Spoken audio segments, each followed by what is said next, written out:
motionless face run past the car. Windows keep rolled up, 6 feet apart. Can't wait to take my mask off.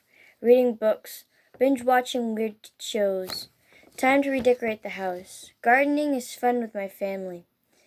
Video calls with people in another country. Sleep in. Poetry. Social media. Walk with my family, masks on at all time. Listen to music about quarantine. Exercise. Make medicine from flowers in our yard. Play with my fat cat. Stay inside. Watching the rain pound down the side of my house. Doing school in my yard. Quarantining with my family is something that I will remember forever.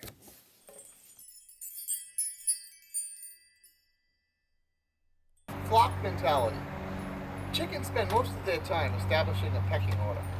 It is the most important thing in the chicken's life. Every aspect of their life is ruled by this pecking order. Who gets the good food? Who drinks first? Who gets the top roost? Even who mates with who? Doesn't that sound familiar? We sacrificed time with our families.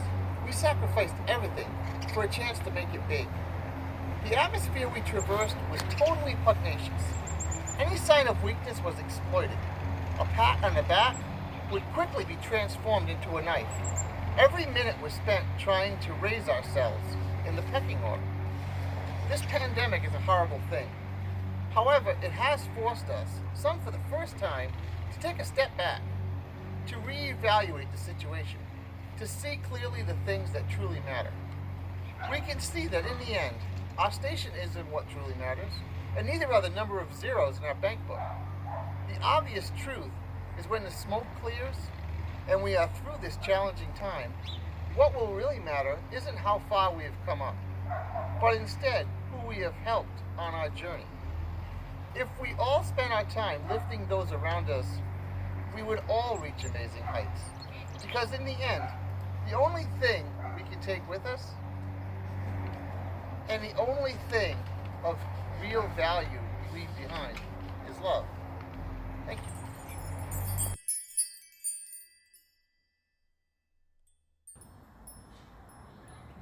Words in the wild. These days are wild. Wild child, born to be wild. But what I once thought wild is now tame, desired, my desire. Green trees, moss beds, soft ferned paths, dappled sun dazzling my eyes. Birds call to me, bees call to me, woods call to me, winds call to me. Bunny Mama trusts me with her babies. She nurses them from a nest dug shallowly by my door. She nurses them while she watches me, not fearfully, but with strong trust in her soft eyes. Bees land on my face. I sit so still. We look each into the other's eyes. Hello, she fans. Hello, I whisper. She flies away. Days later, a bee, lying on her side on hot asphalt. I gently pick her up and place her in my palm. She moves, but dazedly. I place her in a morning glory cup. She rests in cool shade, buzzes her iridescent wings, fairy wings, slowly edges her way out, tentatively, carefully, and then she buzzes away. Wet earth beneath my nails, gray curls askew, picking yard forage, making medicine in the Feywild. Violets, dandelions, rosemary, mist of the sea. I still need yarrow and milky oat tops.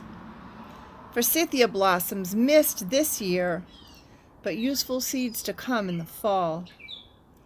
All this seemed so wild to my former yester-self.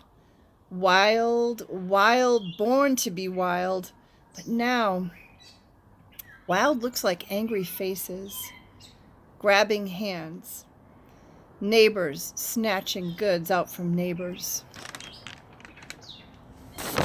Signs and guns held high, angry mouths stretched wide, loud noises about hair and nails and roots and teeth, stinging comments about precautious fools.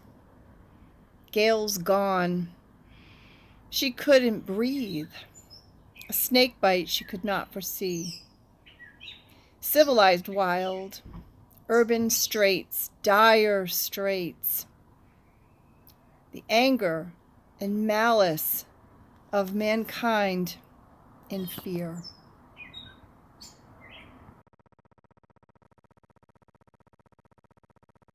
You can find poetry wherever you go, in the whisper of the maple or the loud chattering of angry squirrels, the slow, methodical trickle of water off a leaf, or the fast, spontaneous gusts of a summer windstorm. The heavy silence in our 6-foot distance deafens my ears. News feed, Facebook fights amplify our fears. I'm tired of staying home, but I sleep in all day. I'm not a hero, but I wear a mask. It's hard to hear poetry in the wild 'cause I'm home. I hear the dog barking at the dog next door, or the faucet's slight trickle. The silence is loud. I look out the window and imagine I'm outside. Quarantine is not poetry.